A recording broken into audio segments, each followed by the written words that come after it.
오늘 빈들의 영성이라는 제목으로 마가복음 두 번째 시간을 같이 나누고자 합니다. 지난주에 주신 은혜를 좀 기억하십니까? 좀 더듬는 그런 의미에서 마가복음 1장 1절 말씀을 다시 한번 큰 목소리로 같이 읽어보겠습니다. 마가복음 1장 1절 시작. 하나님의 아들 예수 그리스도의 복음의 시작이라. 할렐루야. 예, 바쁘시죠? 말씀 띄워주신 부분. 예. 제가 조금 이따 시작할까요? 예, 준비된 것 같아요. 다시 한번 마가복음 1장 1절 말씀 띄워주세요. 예, 한 번 더 읽을까요? 시작.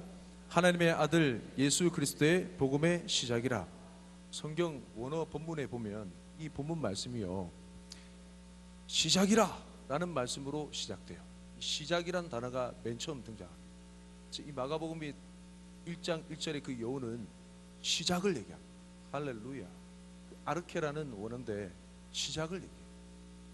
이걸 영어 성경으로 보면 확실히 눈에 띄게 드러납니다. 영어 성경 한번 띄워주실래요? The beginning of the gospel about Jesus Christ, the Son of God. 너무 분명하죠? 예, 너무 쉬워요. 중학교 수준 아닌가? The beginning, 시작이라, of the gospel, 복음, Jesus Christ, the Son of God. 할렐루야. 맨 처음 등장하는 단어가 the beginning. 세상 사람들은 어디서부터 시작해야 될지 잘 몰라요. 결혼한 사람들이 이야기를, 아이고 내가 그 인간만 안 만났더라면. 학생들이 하는 말이, 아이고 내가 그 대학을 붙었었더라면. 사춘기 방황하는 청소년들이 하는 말이, 아이고 우리 부모님 안 만났었더라면. 여러분, 과연 그게 시작점이 될 수 있을까? 그럴까요? 이 마가복음 1장 1절의 말씀이라는 말씀을 좀 띄워주세요. 미안합니다. 제가 사라질 때까지 계속 띄워주세요. 빛이 있으라. 예, 영어 성경 감사합니다. 성경은 마가복음 1장 1절은 이런 이들에게 시작을 얘기합니다. 어디서부터 시작해야 되는가, 시작점을 분명하게 가르쳐줘요. 그 시작점이 어디냐? 가스펠, 복음. 우리 한번 따라해 볼까요? 복음으로 시작합시다. 복음으로 다시 시작합시다. 여러분의 삶의 형편이 어떤 상황이든 어떤 낭떠러지에 있든 복음으로 다시 인생을 시작하시는 저와 여러분의 삶이 되시길 축복합니다. 축복합니다. 할렐루야. 예수님께서 유대 땅에 오시기 전 400년 전에 이스라엘에는 어떤 하나님의 계시와 이적과 그런 말씀도 임하지 않는 영적인 암흑기가 있었어요. 이 시기를 우리는 보통 암흑기 또는 침묵기 이렇게 표현합니다. 정말 메시아를 기다리고 있는 그런 사람들의 기다림이 점차 힘이 빠져갈 때 하나님은 하나님의 때가 되어서 말씀으로 그 땅을 찾아오시죠. 그런데 새 시대를 여는 하나님의 말씀은 화려한 왕실이 아닌, 그 당시 소신 있는 삶을 살아가는 종교 지도자들의 삶이 아닌 빈 들에 임했습니다. 누가복음 3장 1, 2절 말씀에 보시면 디베로 황제가 통치한 지 15해 곧 본디오 빌라도가 유대의 총독으로, 헤롯이 갈릴리의 분봉왕으로, 그 동생 빌립이 이두레바 드라고닛 지방의 분봉왕으로, 루사니아가 아빌레네의 분봉왕으로, 안나스와 가야바가 대제사장으로 있을 때에 하나님의 말씀이 빈 들에서 사가랴의 아들 요한에게 임한지라. 이 본문에 등장하는 새 시대를 여는 말씀의 주인공은 바로 오늘 우리가 주목하여 볼 세례 요한입니다. 그런데 이 요한을 소개하는데 여러 사람이 등장하는 거죠. 황제부터 시작해서 총독도 나오고 분봉왕들도 나오고 대제사장이 이어 이르기까지 많은 사람이 등장합니다. 왜 이렇게 많은 사람이 나와야 했을까요? 왜 이렇게 많은 사람을 소개하고 있는 걸까요? 고개를 저를 향해서 째려보지 말고 이렇게 정면으로 봐주세요. 감사합니다. 무서워요. 예, 정면으로. 예, 너무 좋아요. 왜 이렇게 많은 사람이 나열돼야 되는 이유가 무엇일까? 여러분, 그건 하나님의 때가 무르익은 이 시기에 하나님의 말씀이 임한 곳이 화려한 왕실도 아니요, 당시 정치 권력의 중심지도 아니요, 당시 종교 지도자들의 삶도 아니라 아무것도 없고 아무 소망이 없는 땅, 빈 들에 임했다는 것을 강조하기 위함입니다. 할렐루야. 여기서 빈들이라는 것은 데저트, 모든 사람이 죄송합니다. 예, 데저트, 사막입니다. 개척이 되지 않은 인적 없는 들판, 메마르고 황폐하며 소망이 없어 보이는 그 땅에 하나님의 말씀이 임했습니다. 하나님은 새 시대를 여는 말씀의 인큐베이터로 화려한 왕실도 아니고 그 당시 정치 권력의 중심지도 아닌 이 아무것도 없는 빈들을 사용하시기로 작정했습니다. 우리는 오늘 말씀을 통해서 빈들의 영성에 대해서 한 두 가지 정도 살펴보고자 합니다. 왜 빈들이어야 되는가? 왜 빈들이 말씀의 인큐베이터인가? 첫 번째 한번 따라해 볼까요? 빈들의 영성은 단순한 삶입니다. 할렐루야. 오늘 우리가 살펴보는 사람의 이름은 요한입니다. 우리는 편의상 사도 요한과 구분하기 위해서 이분을 세례 요한이라고 부릅니다. 이 세례 요한의 삶의 모습은 마가복음 1장 6절에 잘 나와 있습니다. 함께 읽어볼까요? 마가복음 1장 6절 시작. 요한은 낙타 토롯을 입고 허리에 가죽띠를 띠고 메뚜기와 석청을 먹더라. 여기에서 세례 요한의 두 가지 모습을 발견하게 됩니다. 낙타 토롯을 입었다, 그리고 메뚜기와 석청을 먹었다. 낙타 토롯을 입었다고 해서 지금의 밍크 코트 그 정도를 입었나? 이렇게 생각하는 사람이 있는데, 낙타 토롯이라는 것은 그 당시 일반인들이 가장 쉽게 접근하여서 구할 수 있는 옷이었습니다. 평범한 옷이라는 거죠. 그만큼 소박했다는 증거입니다. 그리고 그 당시에도 액세서리라는 것이 존재했는데, 남자들에게 있어서는 허리띠의 장식이 그 당시 액세서리였습니다. 근데 지금 이 세례 요한이 하고 있는 허리띠는 그냥 일반 평범한 가죽띠라는 거죠. 그 말은 엄청 소박했고 평범한 그런 아주 최소한의 삶의 수준으로 의복을 차려 입었다는 증거입니다. 그 다음 말씀해 보니까 요한의 양식이 메뚜기와 석청이라 얘기하는데, 여러분 메뚜기 한번 잡숴 보셨어요? 메뚜기 먹어봤습니까?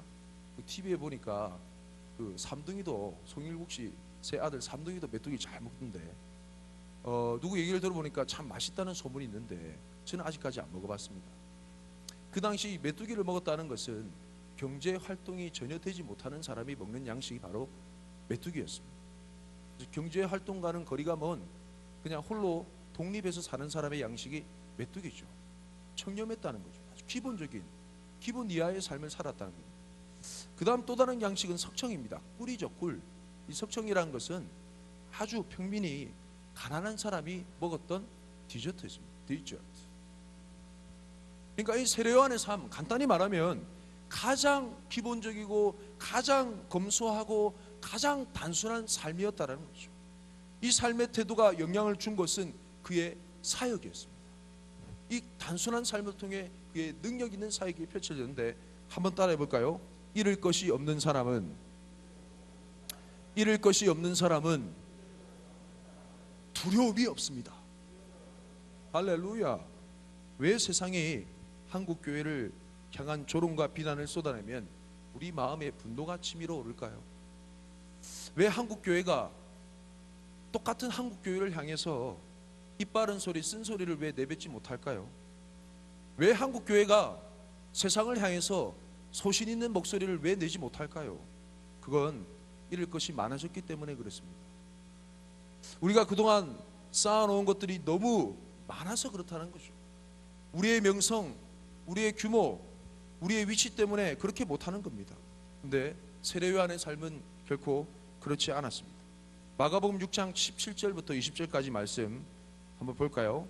전에 헤롯이 자기가 동생 빌립의 아내 헤로디아에게 장가든 고로 이 여자를 위하여 사람을 보내어 요한을 잡아 옥에 가두었으니, 이는 요한이 헤롯에게 말하되 동생의 아들을 취한 것이 옳지 않다 하였음이라.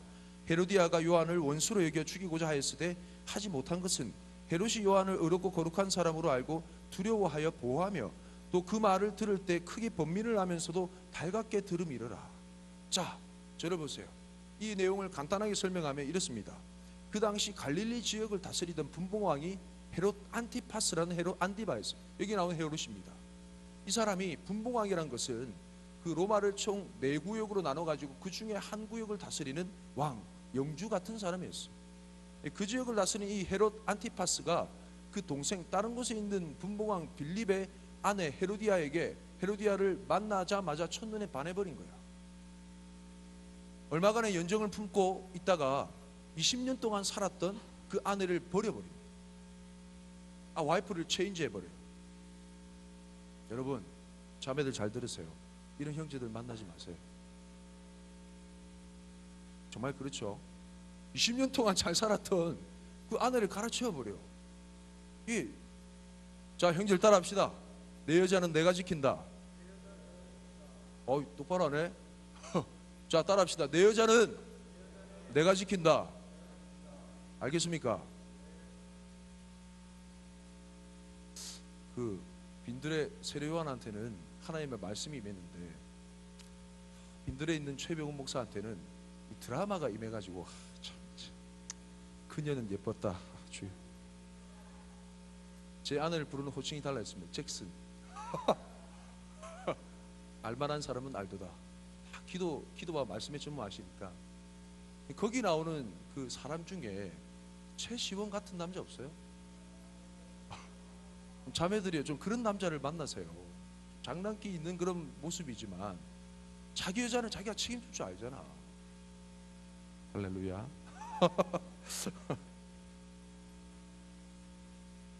부인과의 혼인을 파괴해버렸어요. 20년 동안 살았는데 갈아치워버려. 헤로디아, 첫눈에 반한 그 여인, 도대체 얼마나 이쁘길래, 무슨 이유인지 잘 모르겠지만 이런 모습을 보고 당시 식민지로 있던 유대인의 한 선지자 같은 사람에 불과한 이 세례 요한이 그 분봉왕 헤롯에게 얘기하면, 당신 어이 그러면 안 돼 라고 얘기한 거죠. 대단하죠. 나름 식민지의 종교나 문화의 자율성을 보장하는 로마의 통치 방식이었지만 지배당한 사람으로서 어떻게 담대하게 그걸 외칠 수 있었는지, 더 놀라운 것은 이 헤롯의 반응이었습니다. 자, 볼까요? 마가복음 6장 20절 말씀 다시 한번 띄워주세요. 마가복음 6장 20절 말씀. 헤롯이 요한을 의롭고 거룩한 사람으로 알고 두려워하여 보호하며, 이게 이해돼요? 뒤에 보세요. 또 그의 말을 들을 때 크게 번민을 하면서도 달갑게 들음이었더라. 왕이, 분봉 왕이, 헤롯이 그 세례 요한의 말을 들으면서, 낙타 토롯을 입고 너무나 없어 보이는 그 사람의 말을 들으면서 두려워했다는, 어떻게 일이 가능할 수 있었을까? 그의 단순한 삶에서 나온 그의 사역의 능력 때문에 그렇습니다. 할렐루야. 이건 세례 요한의 바른 말만 해서는 결코 이룰 수 없는 삶의 경지입니다. 헤롯은 그의 말만 들은 것이 아니라 그의 삶을 보고 그를 두려워한 거죠. 저는 이 본문을 좀 요즘식으로 바꾸어 보았습니다. 계속 본문 말씀 띄워줘 볼래요? 이 본문을 좀 요즘식으로 바꿔봤어요. 자, 첫 번째 구절, 헤롯이 요한을 의롭고 거룩한 사람으로 알고, 이 부분을 이렇게 바꿨습니다. 세상이 교회를 의롭고 거룩한 존재로 알고 두려워하며 보호하며. 할렐루야. 세상이 교회를 의롭고 거룩한 줄로 알고 두려워하며 보호하며, 이것이 가능하려면 교회가 빈들의 영성을 회복해야 합니다. 말씀 계속 띄워주세요. 잃을 것이 없어야 됩니다. 믿습니까? 단순한 삶을 살 때, 단순한 삶으로 돌아갈 때 교회는 그 메시지의 능력이 회복되는 것입니다. 할렐루야. 또 바꿔봤어요. 세상이 최병우를 의롭고 거룩한 사람으로 알고 두려워하여 보호하며. 자기 이름 넣어보세요. 좀 그렇게 되면 안 될까? 좀 그렇게 되면 안 될까요? 우리가 이빠른 소리를 할 때 교회가 모자라는데 이게 아니라 두려워하며 무서워서 우리를 보호하며. 할렐루야. 그건 우리 말만 잘하는 것에 있는 것이 아니라 빈들의 영성을 회복할 때, 우리가 잃을 것이 없는, 두려움이 없는 그런 경지에 이를 때, 할렐루야, 사모합시다. 우리의 삶이 이렇게 회복해야 될 줄로 믿습니다. 그러기 위해서는 우리 삶의 빈들, 삶 속의 광야를 회복해야 합니다. 할렐루야. 두 번째 한번 따라해 볼까요? 빈들의 영성은 소명의 삶입니다.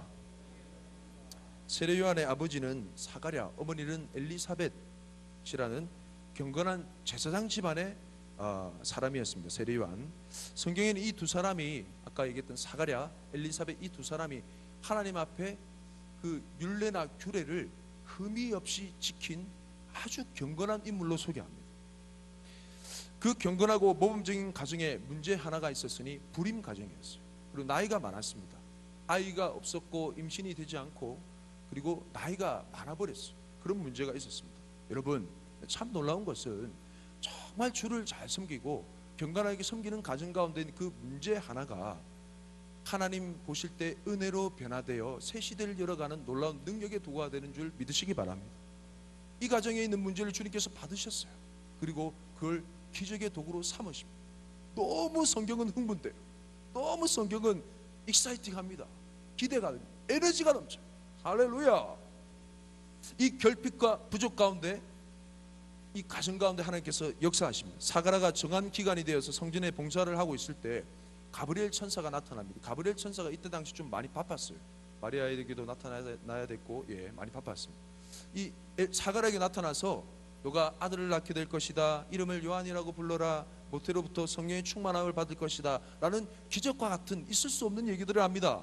그 중에 핵심 내용이 누가복음 1장 17절 말씀에 나와 있어요. 한번 볼까요? 그가 또 엘리야의 심령과 능력으로 주 앞에 먼저 와서 아버지의 마음을 자식에게 거스르는 자를 의인의 슬기에 돌아오게 하고 주를 위하여 세운 백성을 준비하리라.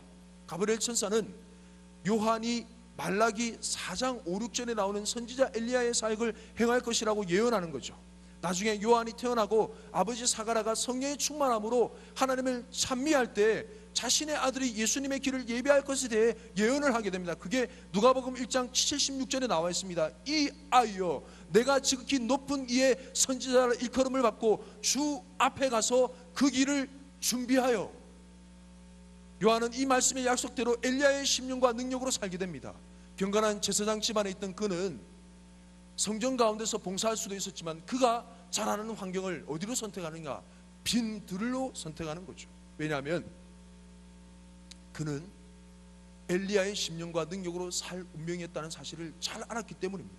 누가복음 1장 80절 말씀에 보면 아이가 자라며 심령이 강하여지며 이스라엘에게 나타나는 날까지 빈 들에 있으니라. 아멘. 요한이 광야에서 한 일은 회개의 세례를 전파했습니다. 어떤 말로 선포했느냐? 마태복음 3장 2절 말씀에 회개하라, 천국이 가까이 왔다. 회개하라, 여러분 삶을 돌이키십시오. 하나님 나라가 여기 왔습니다. 여러분 삶을 돌이키십시오. 하나님 나라가 임합니다. 뭐 좀 비슷하지 않습니까? 유사품. 누구의 사역과 비슷합니까? 예수님의 사역이죠. 맞습니다. 여러분, 세례 요한의 사역은 예수님의 사역과 좀 많이 흡사한 부분이 많았습니다. 검소하고 절제된 생활 속에 선포되는 회개는 정말 능력 있게 사람들의 마음을 막 후벼 팠습니다. 눈물을 터뜨리고 회개가 터져나오고 많은 사람들이 세례 요한 가운데 모여들었어요. 본문 5절 말씀을 한번 볼까요? 본문 5절, 오늘 본문. 온 유대 지방과 예루살렘 사람이 다 나아가 자기 죄를 자복하고 요단강에서 그에게 세례를 받더라. 세례 요한의 선포로 인해 가지고 온 유대 지방과 예루살렘 사람의 마음이 움직였습니다. move. 그리고 그 중에 열심히 있는 사람들은 세례 요한의 제자가 되기 위해서 삶을 내려놓고 그를 따라다니며 그에게 배웠습니다. 우연찮게 마이클 잭슨 공연을 보게 됐어요. 영상 중에 이 마이클 잭슨이 무대 가운데서 스프링처럼 탁 하고 탁 튀어나와. 아무것도 안 했어. 가만 서 있었어. 사람들이 막 울면서 날린 거예요. 막 소리 지르고. 고개를 한번 탁 돌렸어. 마이클! 막 울더라고. 막 제가 영상을 보면서 느꼈던 마음이 아무 반응 없는 내가 이상한 건가? 그런 생각이 있었어요. 난리야 막. 영상을 또 다른 걸 봤어요. 그러니까 한 팬이 이 벤치 뭐라고 하죠? 이게 앞에 하여튼 요거를 막 넘어와가지고 막 뛰어가지고 마이클한테 안기는 거야. 막 안겨가지고 뽀뽀를 하고 막 겨우 안 좋은 요원이 떼내면서 이제 상황이 몸이 되는데 안 갈 거라고 막 발부둥 치는 거야. 지금 상황이 많은 사람이 세례 요한에 나오는 그 상황이 그렇다라는 거죠. 사람들의 모든 인기가 이 세례 요한한테 모였습니다. 정말 대단하다. 엄청났다는 거죠. 얼마나 그 영향력이 대단했던지 그 당시 바리새인들이 사람들을 보냅니다. 예루살렘에서 제사장들과 레위인을 요한에게 보내가지고 Who are you? 당신 누구요? 라고 물어봤어요. 시켰어요. 그때 요한의 대답이 이러합니다. 요한복음 1장 20절 말씀 볼까요? 요한복음 1장 20절. 요한이 드러내어 말하고 숨기지 아니하니, 드러내어 하는 말이 나는 그리스도가 아니라, I am not Christ. 나는 그리스도가 아니라. 요한은 자신의 부름이 무엇인지, 자신의 소명이 무엇인지 분명히 알았습니다. 자신이 그리스도를 대신할 수 없음을 너무 잘 알았던 거죠. 수많은 사람들이 열광하며 다가올지라도 나는 그리스도가 아니에요 라고 얘기했어요. 왜냐하면 자기 자신의 삶에 대해서 너무 잘 알았기 때문에. 사람들이 계속 물었습니다. 21절 말씀입니다. 또 묻되 그러면 누구냐? 내가 엘리야냐? 이르되 나는 아니라. 또 묻되 내가 그 선지자냐? 대답하되 아니라. 이 대답도 성에 안 찼는지 마지막으로 또 물어봅니다. 22절 말씀. 또 말하되 누구냐? 우리를 보낸 이들에게 대답하게 하라. 너는 내게 대하여 이 말은 너는 너 스스로를 무엇이라 생각하느냐? 자, 이게 명언입니다. 요한복음 1장 23절 말씀. 크고 우렁차게 잠을 깨면서 한번 읽어볼까요? 시작. 이르되 나는 선지자 이사야의 말과 같이 주의 길을 곱게 하라고 광야에서 외치는 자의 소리로다 하리라. 자기 삶의 정체성. 나는 광야에서 외치는 자의 소리로다. 너무 멋있어요. 너무 멋있어요. 그걸 딱 반할 것 같아요. 진짜로 반할 것 같아요. 이 세례요한 같은 사람이 이 시대에 말씀 사역자로 나오면 혹 빠질 것 같아요. 나는 전 세상 다 버리고 그냥 안 그럴 것 같아요. 지금 하는 이 말이 무슨 말입니까? 나는 그리스도가 아닙니다. 주의 길을 곱게 하라고 광야에서 외치는 자의 소리입니다. 소리에 불과합니다. 요한의 자기 정체성은 분명했습니다. 여러분, 자신은 주인공이 아니라 주인공을 소개하는 소리에 불과하다. 그런 자신이 주인 행세를 할 수 없음을 잘 알았습니다. 자신은 주인을 모시는 종에 불과함을 너무 잘 알았죠. 마가복음 1장 7절 말씀에 이렇게 나옵니다. 그가 전파하여 가로되 나보다 능력 많으신 이가 내 뒤에 오시나니 나는 굽혀 그의 신들매를 풀기도 감당하지 못하겠노라. 그 당시 유대 사회에는 이런 풍습이 있었어요. 주인이 집에 들어오게 되면 바깥에 광야 가운데, 모래 가운데 먼지가 묻었던 그 발에 신을 종이 벗기고 그 발에 묻은 먼지를 물로 종이 씻어줬습니다. 이 표현하는 그 표현이 그겁니다. 나는 그분의 종이 되기도 감당치 못하겠습니다.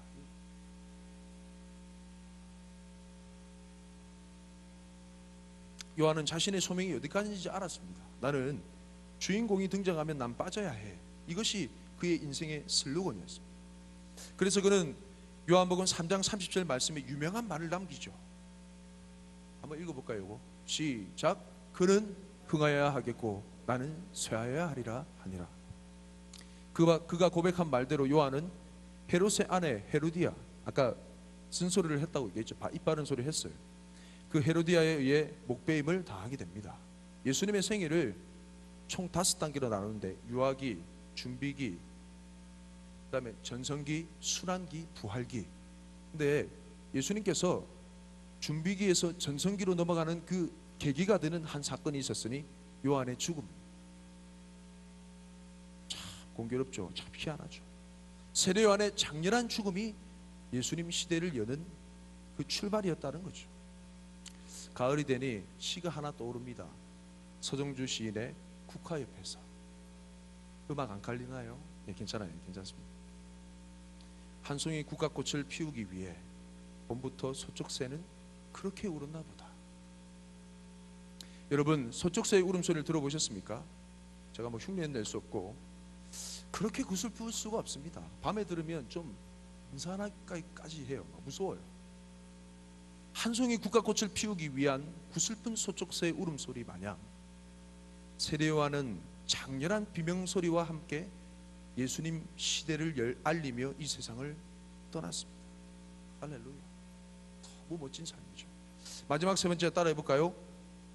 빈들의 영성이 필요합니다.